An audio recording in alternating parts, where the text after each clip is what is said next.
Ben ritrovati a Penalty on Demand, visibile sul canale YouTube Penalty Programma Sportivo, nonché sulla pagina Facebook Penalty. Potete seguirci anche sull'HBB TV del canale 15 del digitale terrestre di 7 Gold. Come al solito la nostra puntata sarà incentrata sui 4 gironi del campionato di promozione e anche sui 6 gironi del campionato di prima categoria. Partiamo subito con il girone A del campionato di promozione.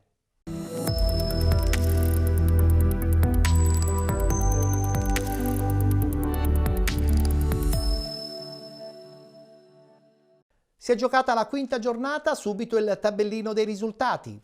Parmonval San Giorgio Piana 1-1, Cus Palermo Partinico Audace 0-0, Casteltermini batte Alba Alcamo 1-0, Città di San Vitolo Capo batte Empedoclina 3-1, Camarat batte Bagheria 4-0, Gemini Calcio batte Marsala 1-0 ed infine Giardinellese batte Iccarense 3-1. Finisce in parità il big match tra Parmonval e San Giorgio Piana. Guardiamo la classifica attuale. Al primo posto il San Giorgio Piana con 13 punti, 12 punti per Città di San Vitolo Capo, 10 punti Parmonval, 8 punti Casteltermini e Gemini Calcio, con 7 Camarat e Bagheria, 6 punti per Cus Palermo ed Empedoclina, 5 punti Giardinellese, Alba Alcamo 1928, Partinico Audace, 1 punto per il Marsala, chiude la classifica l'Iccarense con 0 punti.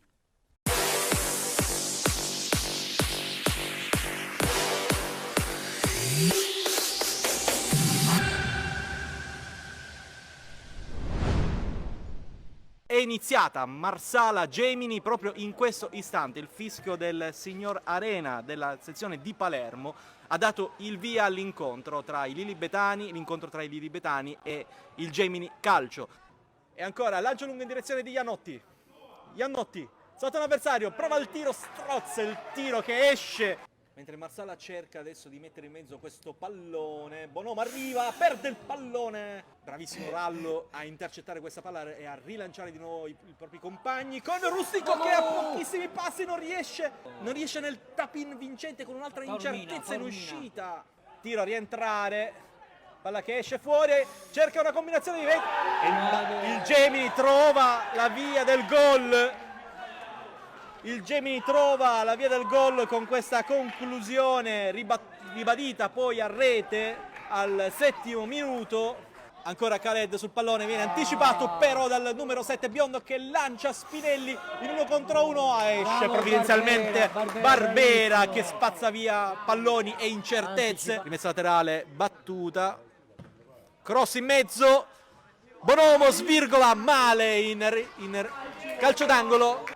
Genesio sulla destra, cerca Vetrano, Vetrano mette a terra la palla col petto, cerca la conclusione, trova Iannotti, la posizione favorevole, rimette in mezzo il pallone Iannotti, ancora un calciatore azzurro, cerca il cross, il Marsala che ha avuto una grottissima occasione e finisce la partita tra Marsala e Gemini Calcio, 0-1 il risultato finale.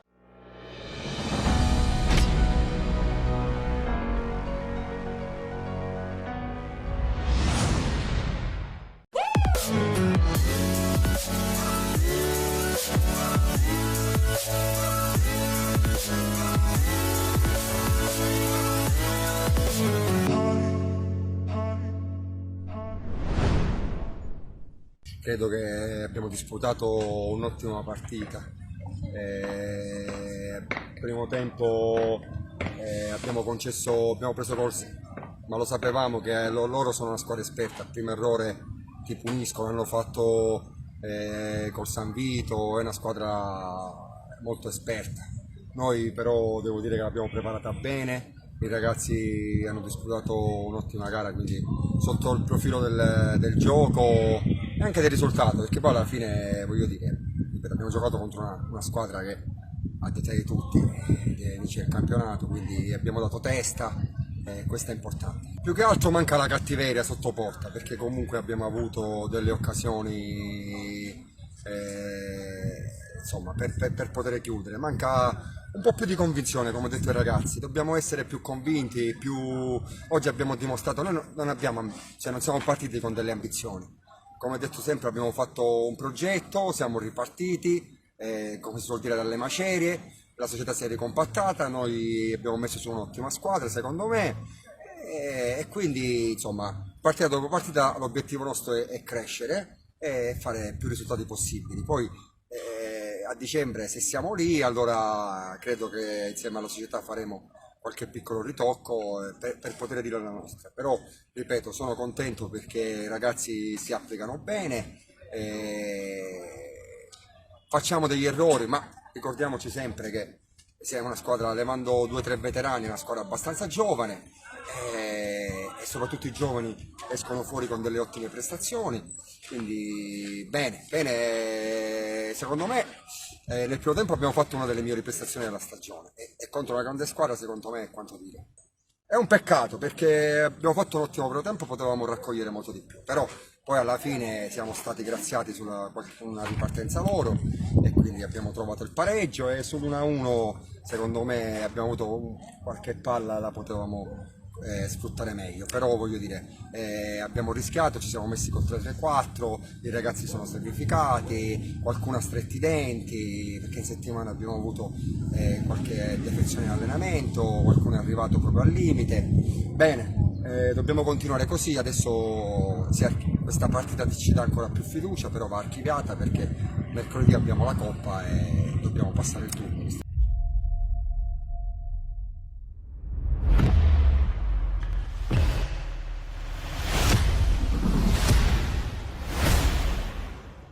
E parliamo adesso del girone B del campionato di promozione.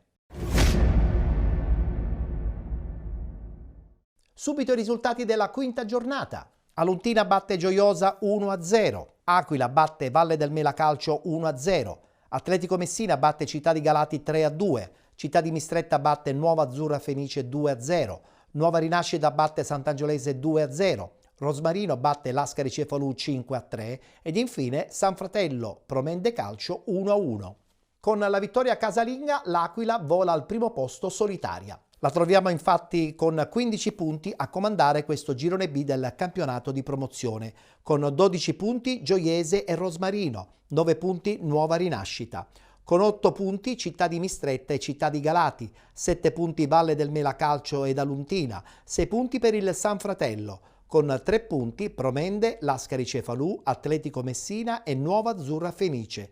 Chiude la classifica la Sant'Angiolese con 2 punti.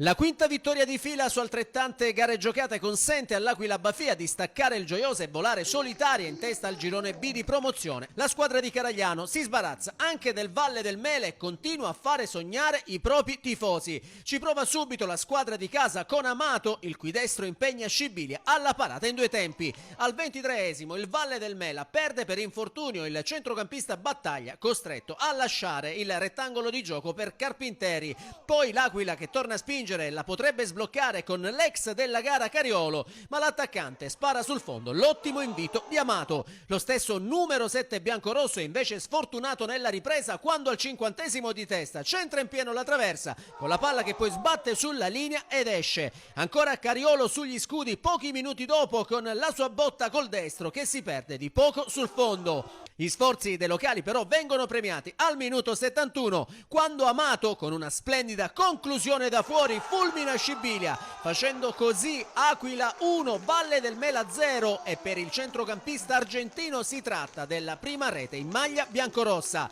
Nel finale poi il Valle del Mela tenta il tutto per tutto, ma anche il destro di Sciliberto non produce il pareggio sperato. L'Aquila sale in classifica a quota 15 punti mentre rimane ferma a 7 il Valle del Mela. Sono altri 3 punti per salvarci, non abbiamo ispirazione, sì che siamo sopra ma non abbiamo, come ho detto già prima, ispirazione. Noi dobbiamo farci le nostre partite, con i ragazzi stiamo giocando, i ragazzi stanno dando tutto quello che possono, abbiamo lo staff che li sta invogliando anche a giocare e giocando bene perché i ragazzi hanno fatto oggi anche un'altra bellissima partita, complimenti a Valle del Mela che si sono difesi molto bene perché se il primo tempo noi gli facevamo 2 gol non c'era niente di male. Una bella partita fra due squadre che alla fine penso che si equivalgono, però chi tira in porta, chi prende la porta e vince. Loro hanno preso la porta e hanno fatto un bel gol, è stata la giocata della domenica, un gol veramente bello e diciamo, noi non abbiamo fatto cattiva figura e non abbiamo neanche demeritato. Noi vogliamo fare un campionato tranquillo, valorizzare i nostri ragazzi e andiamo avanti di partita in partita.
È la volta adesso del girone C del campionato di promozione.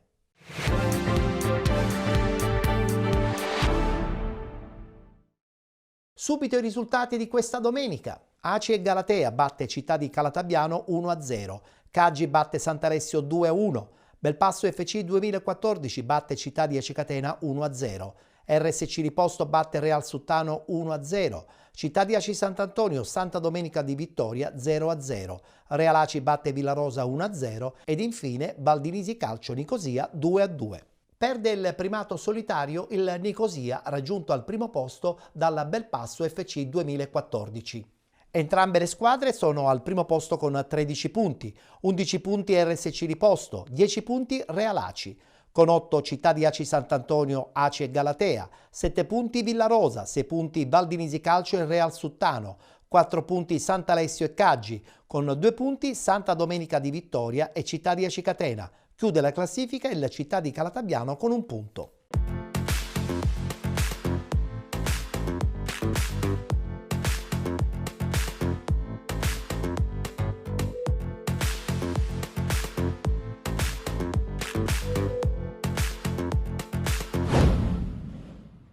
In promozione girone C c'è una nuova capolista e il Belpasso, quarta vittoria in 5 partite, imbattuto anche e soprattutto in difesa dove non si incassano reti da oltre 450 minuti.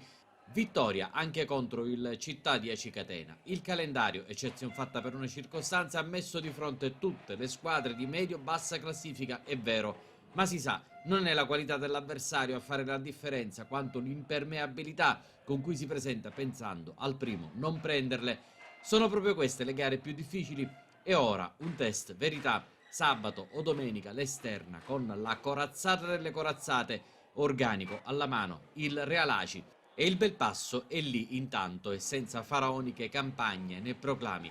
E in vetta a quota 13 insieme al Nicosia che forse non era tra le pronosticate a questa mini scalata di apertura stagione, ma sicuramente ha le componenti per stare lassù. Come del resto gli Etnei che con tanti giovani ha affidato la tre quarti di campo per fare il salto di qualità nel pacchetto offensivo a un certo Federico Luca, già 3 volte a mister bianco con club diversi, a Motta, a Battiati e Trecastagni, insomma uno che a 29 anni di promozione se ne intende e come. E mentre la struttura portante, priva di Conti, la Spina Santa Maria e Milizia, va come sempre in mano ai veterani, sulle ali, largo ai giovani, non sempre gli stessi nello scacchiere titolare, Simone Falsaperna, 2006, per la prima volta in campo dall'inizio, e Riccardo Bonavia, 2005.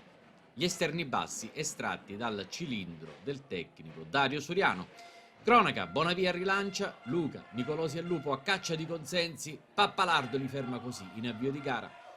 Carbonaro annuncia che ci saranno buone nuove da lì a breve per centrare la porta, è solo questione di tempo, mentre sul fronte opposto l'unica traccia dell'Acicatena per tutto il primo tempo è in una punizione strapericolosa di Solimene che centra il legno. Al 43esimo il clou, punizione di Luca, il suo solito compasso disegna una parabola inarcante per Giovanni Carbonaro che in ginocchio regala gioco, partita e incontro allo scadere del primo tempo al Belpasso. Primo come il gol del cuore pulsante del centrocampo che già 2 anni fa aveva vestito il biancazzurro e che quest'anno è un punto cardine di quest'11, macchina perfetta. 2 mezze occasioni per parte in chiusura di tempo, Bottino da un lato ritarda la conclusione per gli ospiti da buona posizione, mentre Tirri di testa sul corner di Luca fa impennare troppo il pallone. Nella ripresa Luca continua a illuminare a campo largo, Falsaperna combina anche con Carbonaro per poi proporsi al tiro, blocca Pappalardo, il nuovo fantasista del Belpasso, nota bene 6 mesi di infortunio causa crociato malmesso, all'ora di gioco può incassare l'ovation e per lui può bastare così, entra Prestiani per una sostituzione che fa il paio nella staffetta tra under, Mattia Brischetto per Nicolosi. 0 reti frutto di pochissima concessione di occasione agli avversari, una sola nel finale ieri, Egitto qui è muro portante, mentre i suoi con Lupo per ben 2 volte proprio con il centrale difensivo vanno a sfiorare seriamente un 2-0 che potrebbe a questo punto starci tranquillamente visto il finale in crescendo.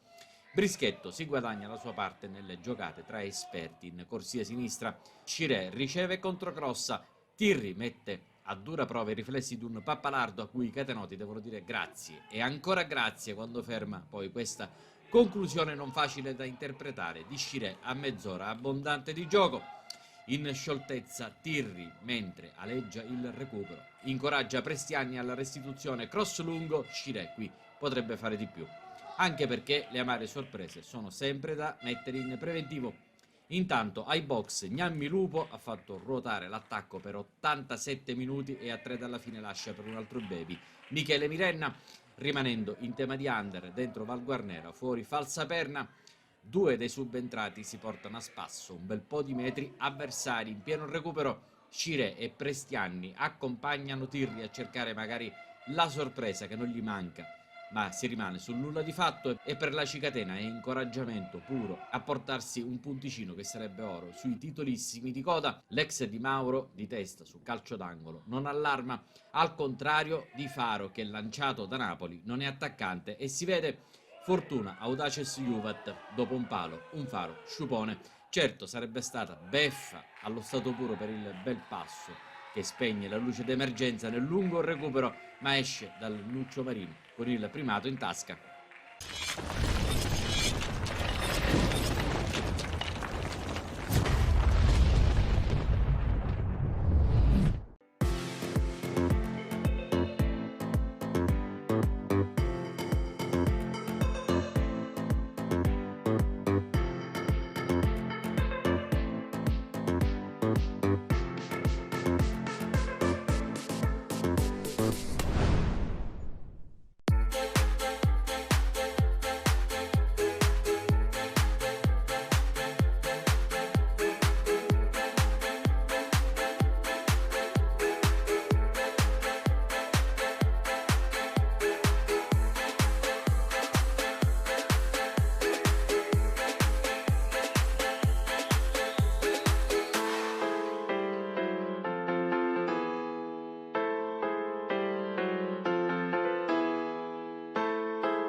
Valentino Mazzola di Caggi, quinta giornata del campionato di promozione siciliana per il girone C. Il Caggi del neotecnico Adornetto, subentrato al dimissionario Camarda, ospita la polisportiva Sant'Alessio giallo-granata, fanalino di coda del girone C con appena un punto in 4 uscite. Cambia qualcosa allora il tecnico con Vecchio tra i pali, di fronte a lui Santitto, Aghero, Donato e Alaimo. In mediana spazio a Costanzo, Mannino e Cantarella, tridente composto da Batticciotto, Franco e Barrica. Direzione di gara affidata al signor Valerio Massimo Cassia e la sezione di Siracusa coadiuvato da Sorace e Privitera di Catania, grazie all'ausilio e l'immagine a cura di Francesco Morabito. Passiamo a raccontarvi del film di questa sfida, che si apre al 10° di gioco con la conclusione del numero 10 locale Cantarella, potente ma non preciso il suo destro al 14°, già costretto ad alzare bandiera bianca. Franco al suo posto dentro Scalisi. Minuto 19 si fa vedere la polisportiva Sant'Alessio con il cross dalla destra per il sempreverde Ardizzone, che di testa impegna Vecchio, con l'ausilio della traversa riesce a salvare il risultato. Minuto 25, proteste in casa Caggi per un possibile fallo di mano in area ospite, lascia proseguire però il fischietto Areduseo, anche se resta qualche dubbio dal nostro rallenti. 3 giri di lancette più tardi il Caggi ancora una volta passa in svantaggio in casa, il cross per l'acrobazia di Interdonato che sul secondo palo porta in vantaggio gli ospiti. 0-1 al Valentino Mazzola. 12 minuti più tardi riequilibra il risultato Scalisi per Santitto, palla dentro, arriva Varrica come un falco, segna l'1-1 proprio prima del duplice fischio del direttore di gara, riesce a rimettere le cose a posto il sempre eterno bomber taorminese. Passiamo allora con le nostre immagini al film della ripresa. Dopo 9 di gioco, secondo cambio per mister Adornetto dentro Condorelli in luogo di Costanzo. All'ora di gioco prova a riaccendersi bomber Varrica con il mancino sul secondo palo, palla che gonfierebbe anche la rete, ma c'è posizione di offside di Scalisi per il secondo assistente. 2 minuti più tardi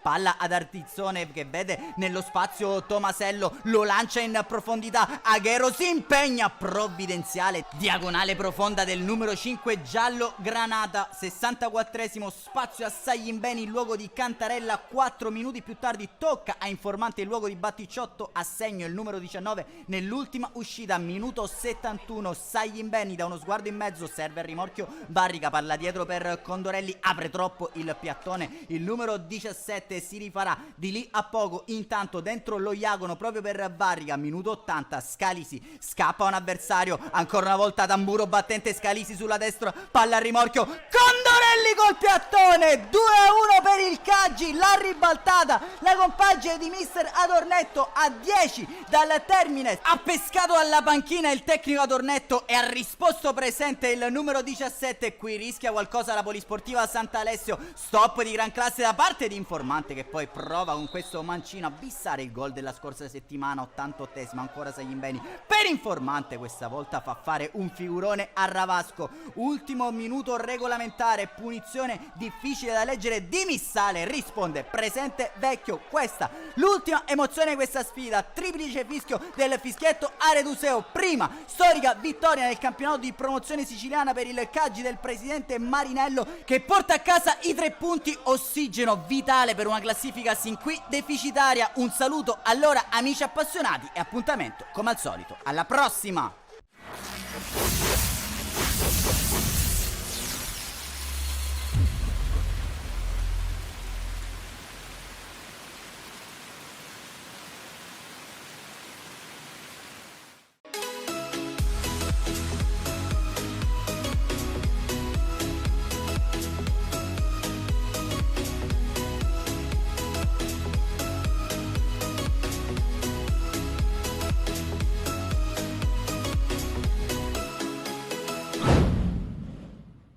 Seconda vittoria consecutiva per la Russo Sebastiano Calcio, che dopo essersi abbattuta come un uragano sull'Ace Galatea conquista i 3 punti anche nell'insidiosa trasferta di Petralia Soprana. Gara ostica contro un avversario alla ricerca di punti salvezza e reduce dal trionfo per 1-2 contro il Caggi. Stadio Santissima Trinità di Petralia Soprana è la giornata numero 5 del campionato di promozione. Real Suttano contro RSC, mister Di Maria sceglie il 4-3-3 con più di qualche novità di formazione. Gara abbastanza bloccata. Serve allora un episodio per trovare la chiave. Minuto 23, azione d'angolo che porta ad un batti e ribatti in aria. Alla fine c'è il cross di Platania che scodella in mezzo, torre di Fisichella per Castorina. Scontro aereo col proprio marcatore, direttore di gara vicino all'azione che senza esitare assegna il penalty. Dal dischetto c'è sempre il 9 che pregusta già la via del gol e allora solita rincorsa, destro ad incrociare, battuto l'estremo difensore, la sblocca Giacomo Fisichella che fa 1-0. La risposta del Real Sultana arriva poi 3 minuti dopo, bella percussione centrale, rimpallo che favorisce questa conclusione da fuori, potente ma blocca comodamente Cisterna. Prima frazione che termina dunque 1-0, nella ripresa la prima chance è proprio per la Russo, con Castorina che ci prova col mancino ma tiro debole. Sono i padroni di casa a premere, rimessa laterale lunga in aria, respinta di Pappalardo, primo tiro ribattuto, seconda conclusione che crea più di qualche brivido. E di fatto sarà questo l'ultimo frame di questa sfida che termina così. Cala il sipario al Comunale Santissima Trinità, vince la Russo Sebastiano che sale a 11 in classifica e tornerà in campo mercoledì nel ritorno di Coppa Italia contro i Realacci.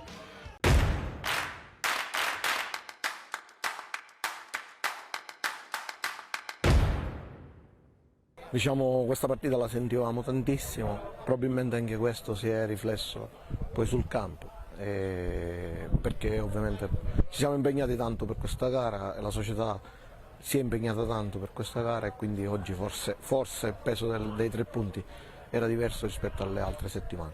Si sentiva un po' troppo la partita, ragazzi, si è sentito dell'esultanza a fine gara che hanno fatto, evidentemente ci tenevano veramente tanto e probabilmente eravamo bloccati anche per questo. E poi è anche vero che l'avversario, diciamo, ha dimostrato che probabilmente non merita, diciamo, di essere nella parte bassa della classifica, è un avversario che ci può stare, questo è un campo che certamente sarà difficile. Devo fare i complimenti al mio amico Gianfilippo Di Matteo che allena questa squadra veramente bene, con 1000 difficoltà.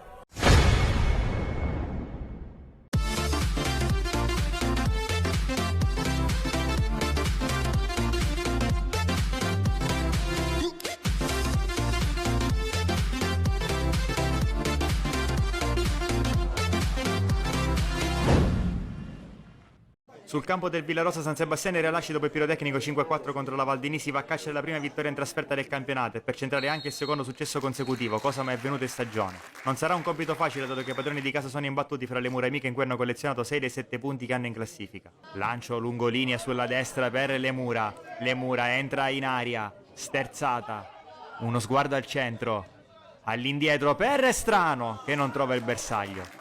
20°, punizione di Strano al centro per Sardo che in 2 tempi ribadisce in rete, ma è tutto fermo, è fuori gioco, segnalato dal guardalinee. Cannone per Tola che va al lancio, arriva prima di tutti Tabasso che rilancia a sua volta col destro in profondità, diventa buono per Di Leo si incune fra 2 avversari, strepitoso intervento di Sardo e poi Bucalo non riesce ad evitare il corner. Dopo un primo tempo dalle poche emozioni ci prova in apertura di ripresa il Villarosa, qui Piuca accelera in mezzo a 3, ancora Piuca che si presenta in aria, Piuca la mette al centro, anticipo di Cannone su Bangurà. 57°, rimessa lunga di Bakayoko, a cercare Bangurà che sfila via Tola che lo ferma con un fallo. Tola è già ammonito e l'arbitro esce il secondo cartellino giallo. Il Realacci al 57° in 10 per l'espulsione per doppia ammonizione di Marco Tola. Punizione affidata a Tabasso che va direttamente in aria, lunghissima gittata, respinge Bucalo con i pugni, poi Piuca di prima intenzione, alto sopra la traversa. Scocca l'ora di gioco, rilancio di Cannone. Camarà anticipa di testa Carbonaro, poi Piuca. Lo scambio con Nocito, intercetta le mura, poi De Emanuele. L'assist bellissimo per De Leonardis, il controllo De Leonardis, il destro! Il Realacci è in vantaggio nel momento più difficile, in inferiorità numerica. Francesco De Leonardis, terzo gol consecutivo fra Coppa e campionato. Buon momento per il Real, punizione di Strano sul secondo palo per De Leonardis che non ci arriva di un soffio. Valenti con le mani, lungo per Carbonaro che fa sfilare il pallone, lo mette al centro di sinistro, De Leonardis non controlla per poco, poi De Emanuele al volo. Respinto da Nocito, ancora De Emanuele, Dentro per Carbonaro, blocca Tabascio. Filtrante per Di Leo che cade al limite dell'area, steso da Lopez, calcio di punizione per il Villarosa. Sul punto di battuta vanno, Cito deviato, di poco fuori. Gli ultimi attacchi non creano pericolo alla difesa del Real Aci, che conquista così una vittoria di importanza capitale, la prima in trasferta in campionato. Una partita molto combattuta che si è ulteriormente complicata con l'inferiorità numerica. Una difficoltà a cui la squadra però ha saputo far fronte, gettando il cuore oltre l'ostacolo e dimostrando ancora una volta grande determinazione.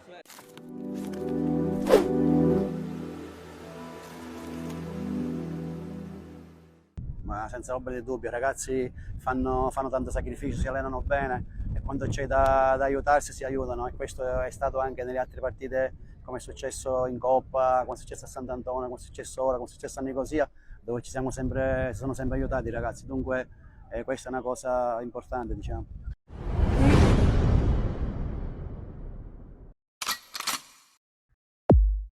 E concludiamo con il girone D del campionato di promozione.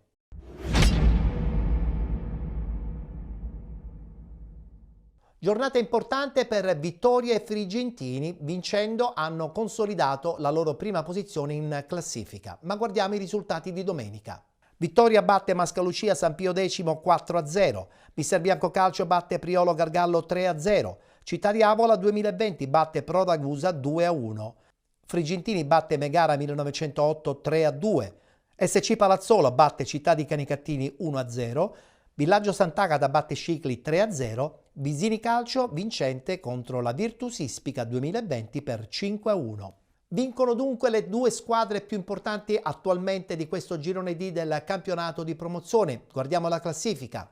Vittoria e Frigentini al primo posto con 15 punti, 13 Città di Avola 2020, con 10 punti Megara 1908, 9 punti Visini Calcio, 8 punti Priolo Gargallo, 7 punti SC Palazzolo, con 6 Pro Ragusa, con 5 Scicli, con 3 punti Mister Bianco Calcio, Città di Canicattini, Villaggio Sant'Agata, 1 punto per il Mascalucia San Pio X ed infine chiude la classifica la Virtus Ispica 2020 con 0 punti.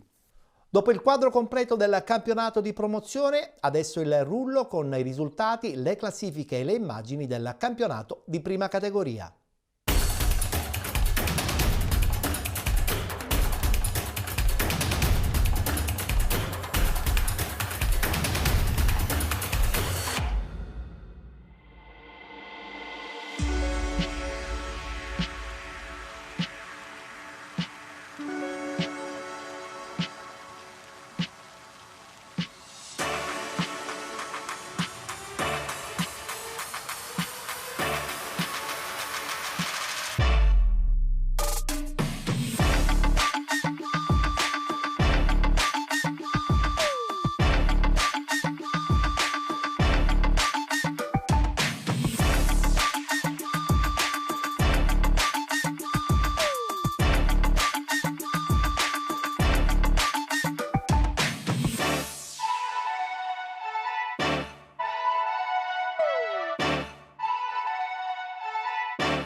I neroverdi di Salvo Cambria fanno loro lo scontro al vertice nel girone C di prima categoria e si confermano al primo posto a punteggio pieno. Dopo l'occasione per l'Orsa al primo minuto con Bucolo che si perde di poco al lato, il Monforte la sblocca al terzo giro di lancette con Alessandro Venuti che in sforbiciata piazza il pallone alle spalle di Paratore, firmando così l'1-0 per i suoi e il suo primo centro in maglia neroverde. Nell'occasione vibranti le proteste dell'Orsa che lamenta un possibile calcio di punizione ai danni di Bonina. Il signor Merlino Pellegrino di Palermo invece convalida il gol. Passano 10 minuti e gli ospiti raddoppiano quando Bartuccio, con una fantastica conclusione da fuori, fa secco paratore per il gol del raddoppio Monforte, mentre per il capitano dei neroverdi è la seconda rete consecutiva in campionato. Lo stesso Bartuccio al 32esimo, servito da Dama, avrebbe la palla del tris, ma il suo pallonetto si perde sul fondo. L'Orsa tenta comunque di reagire, ma prima lanza di testa costringe l'ex Celona a rifugiarsi in angolo e Bucolo poi su calcio piazzato impegna l'estremo ospite alla respinta. Al 41esimo però il Monforte chiude il match con Dama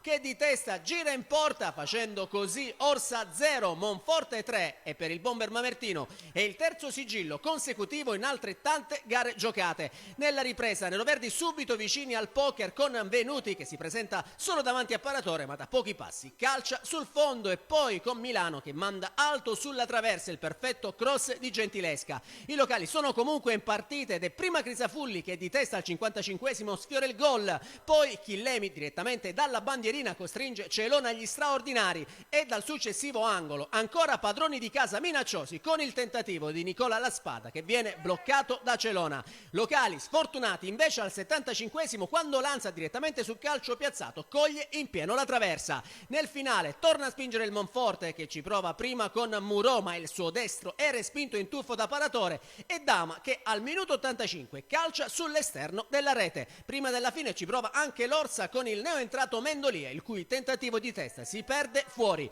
Il Monforte si conferma in testa alla classifica con 9 punti, rimane invece a 6 l'Orsa che incassa anche la prima sconfitta stagionale.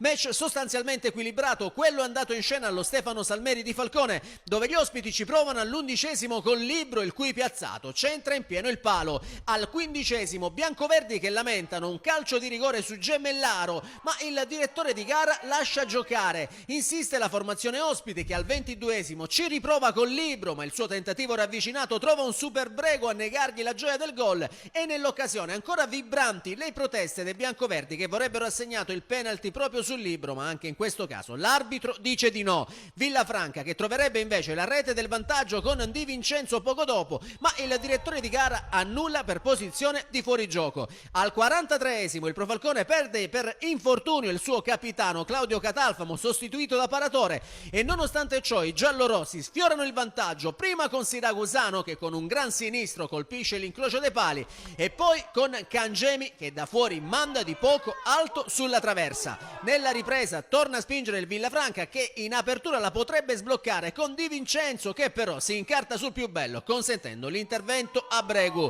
Al 71esimo gli ospiti rimangono invece in 10 uomini per l'espulsione di Brancati che si becca il secondo giallo della sua partita per proteste. I padroni di casa cercano di approfittarne. Al 78esimo squatrito di testa sprega da pochi passi l'ottimo invito di Adamo. 5 minuti dopo però viene ristabilita la parità numerica in campo quando l'arbitro mostra il rosso diretto al portiere di casa Bregu per un presunto fallo di mani fuori aria che scatena le vibranti proteste dei locali. Nel finale Villafranca alla ricerca del gol vittoria, ma il destro di Gazzetta trova la risposta del neoentrato Crisafulli col Libro che mette rete, ma il gioco era stato fermato per offside. Con questo pareggio il Pro Falcone sale in classifica a quota 3 punti e rimane imbattuto, mentre il Città di Villafranca si porta a 7 ma perde il primato in classifica, adesso appannaggio del Monforte.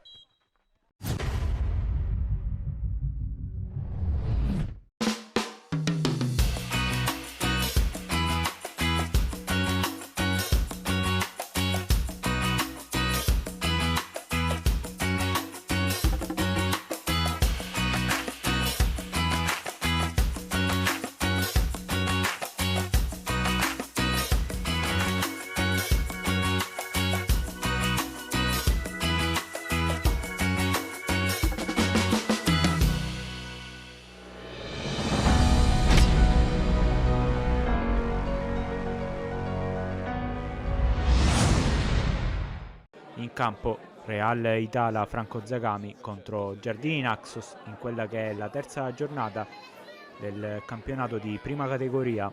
Rizzo controlla la sfera, ancora Rizzo, rientra sempre Rizzo, destro deviato, palla buona per il tentativo e la parata da parte di Di Pietro che si oppone al destro di Cerasuolo.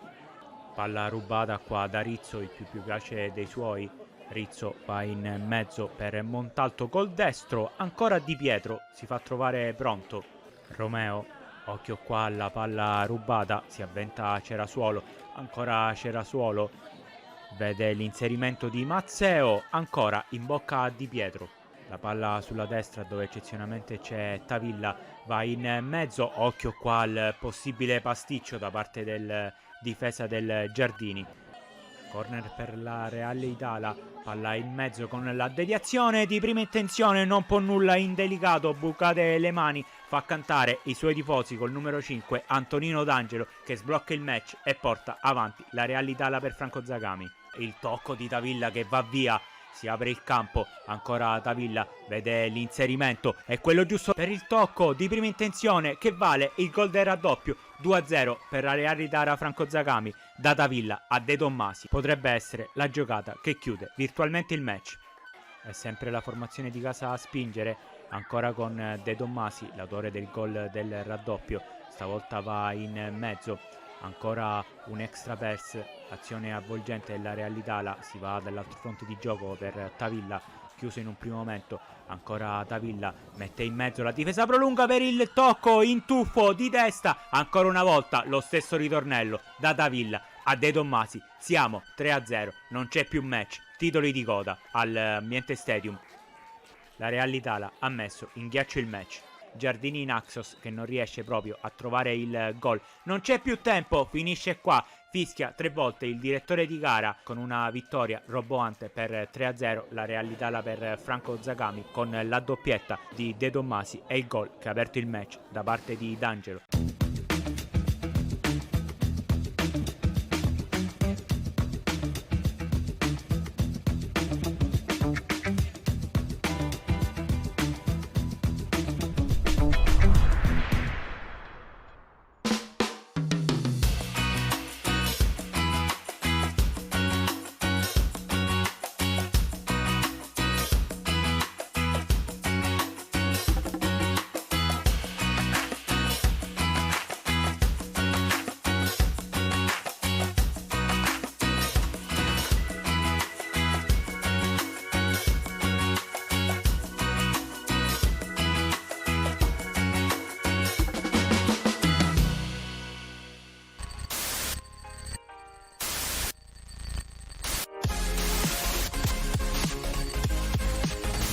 Prepartita, novità nel Campanarazzo che ha mosso la classifica pareggiando fuori col Motta, a segno Gelardi dopo il coraggioso esordio con sconfitta di misura in casa col Noto. Torna nel centrocampo un 2006 Edoardo Sapienza dopo l'esperienza alla Cireale e dopo 10 minuti viene chiamata in causa un'altra novità già all'esordio la settimana precedente. Kevin Giuga, attaccante di lungo corso per rilevare Anfuso, botta all'occhio. Subito il primo avvicendamento per il tecnico Primo Rivoli che vede dominare i suoi la scena, a cominciare da Testa e D'Arrigo, pronti a forzare il blocco di un San Gregorio rintanato fortemente, e allora rimangono le soluzioni da lontano come quella di Gelardi, senza esito.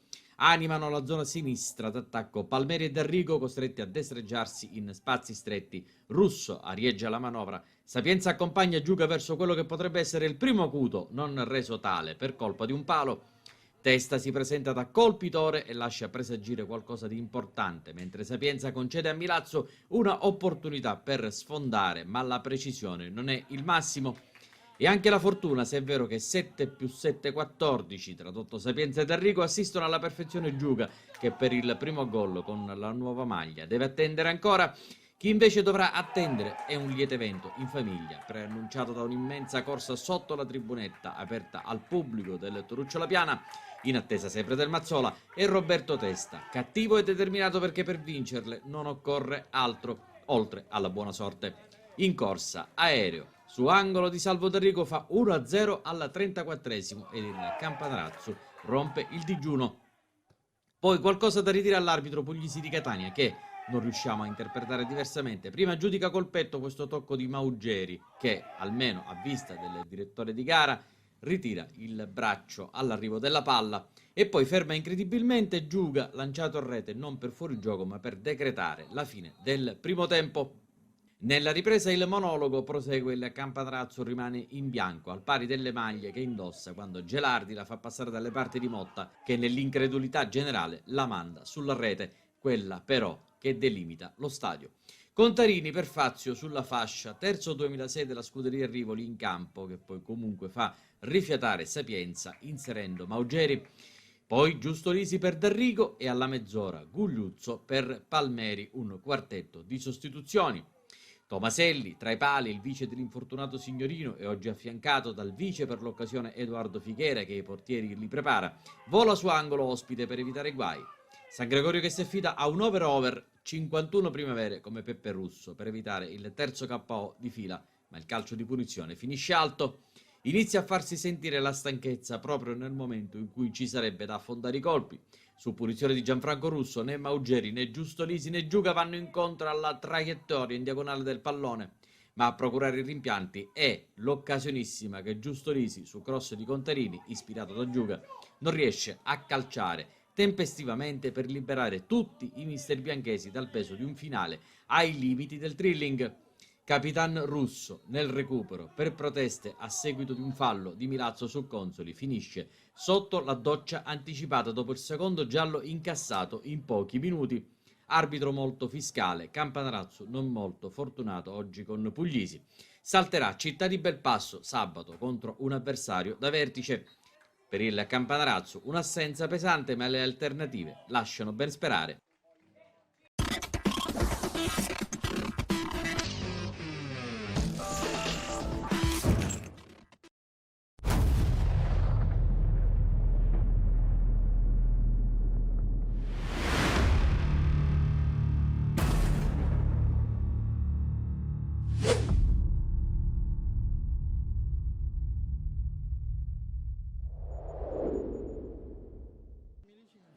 Partita pirotecnica quella giocata questo sabato al Comunale Giacomo Matteotti di Gravina di Catania, valevole per la terza giornata del campionato di prima categoria siciliano Girone E. Le due squadre vengono da due risultati diametralmente opposti nelle prime due giornate.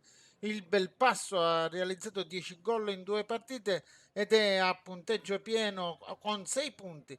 L'FC Gravina invece viene da 2 sconfitte consecutive ed è relegato in fondo alla classifica a 0 punti. Quarto minuto in corso, lancio di Aureliano per Cunzolo che si presenta davanti a Basile, calcia ma il portiere gravinese è bravissimo a mettere la palla in calcio d'angolo. Nono minuto, la squadra ospite passa in vantaggio, Lopresti batte questo fallo laterale, la palla giunge a Mondello che appoggia per Borzì che vede liberissimo al centro area il numero 10 Aureliano che ha il tempo di stoppare la sfera e mandarla all'angolino dove Basile, nonostante il tentativo in tuffo, non può arrivare. 12° minuto, il raddoppio per il Città di Belpasso da Cunzolo ad Aureliano che scambia con Borzì e dal limite dell'aria lascia partire questo tiro che si insacca sotto l'incrocio dei pali di Basile realizzando questa bellissima rete. Minuto 17, la terza rete per gli ospiti da Borzì in profondità per Aureliano, partito in sospetta posizione di fuorigioco. Il numero 10 ospite si presenta davanti a Basile e mette la palla in rete per la sua tripletta. 18° minuto, tenta di scuotersi l'FC Gravina, Sapio mette questo pallone verso l'area di rigore, dopo una serie di batti e ribatti il pallone giunge verso il numero 11 Rosano, su cui c'è l'uscita scomposta del portiere Bauluk, ma per la signora Scalzo è tutto regolare e l'azione prosegue.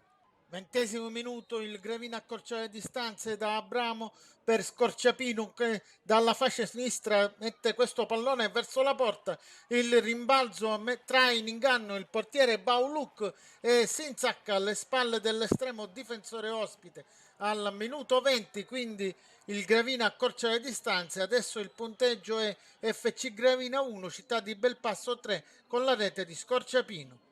Minuto 37, la squadra biancoverde ha l'opportunità per accorciare ulteriormente le distanze. Abramo batte questo calcio di punizione, la sfera respinta dalla barriera termina fra i piedi di Scorciapino che la mette al centro area dove tenta di raggiungere la penna che viene però sgambettato dal numero 9 Borzì e per la signora Scalzo è calcio di rigore.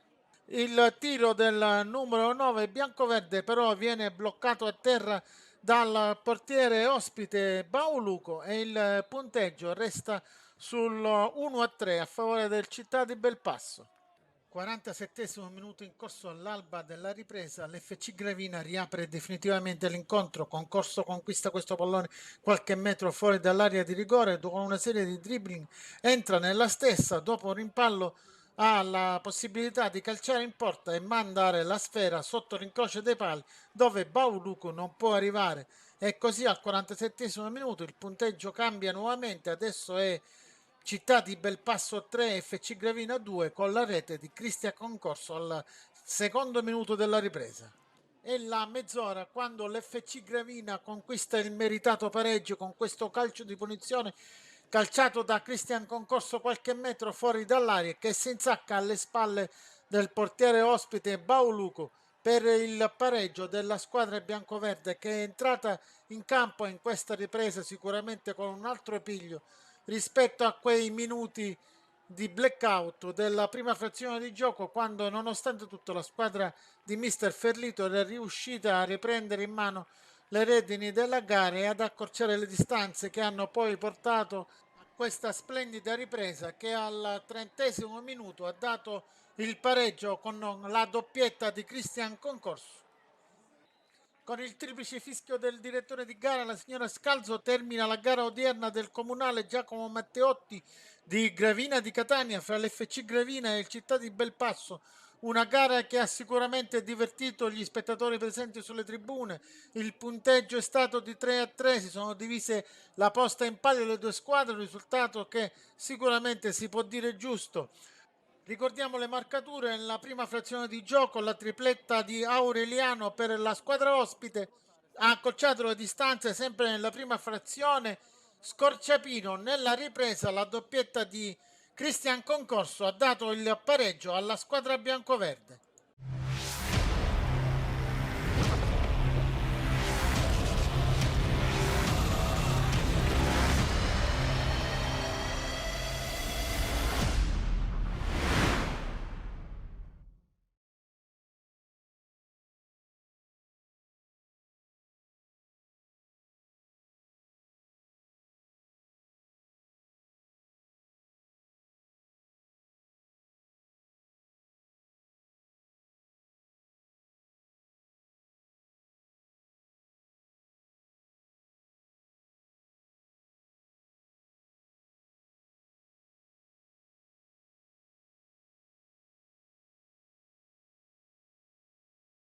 Con i risultati, le classifiche e le immagini del campionato di prima categoria concludiamo qui la puntata odierna di Penalty on Demand, visibile solo sul canale YouTube Penalty Programma Sportivo, nonché sulla pagina di Facebook Penalty. Ma potete anche seguirci attraverso l'HBB-TV del canale 15 del digitale terrestre di 7 Gold. Grazie per essere stati con noi e vi diamo appuntamento alla prossima settimana, ancora per parlare di calcio dilettantistico siciliano.